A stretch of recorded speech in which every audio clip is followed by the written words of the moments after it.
हाथ जोड़ी कहथिन रघुवंश भैया आइल बानी भोट मांगे। आइल बानी भोट मांगे। कंघा छाप बटन दबाई दीह विजयी बनाई दीह। विजयी बनाई दीह। भैलाई के अचरावा प्रियंका दीदी आइल बाणी भोट मांगे। आइल बाणी भोट मांगे। कंघा छाप पर बटन दबाई दीह विजयी बनाई दीह।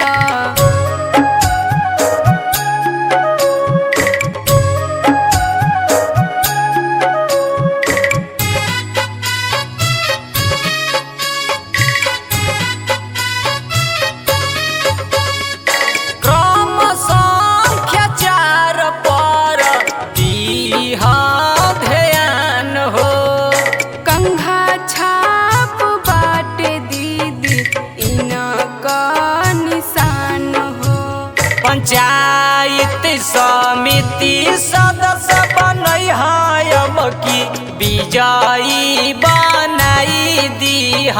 विजयी बनाई दीह।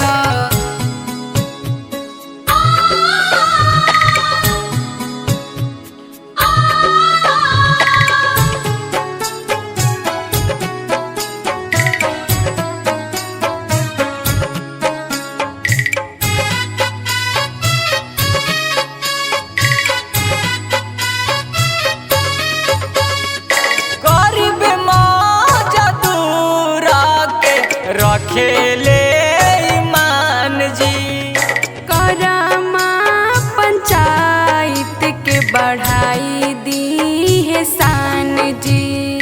गली नाली रोड बनवाई है ता विजयी बनाई दीह। विजयी बनाई दीह।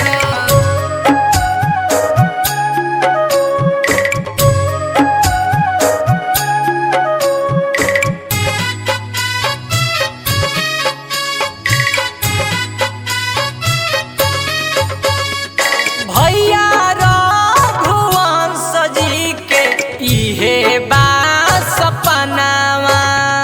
हमारो प्रियंका दीदी के पुरैहा अरमानवा।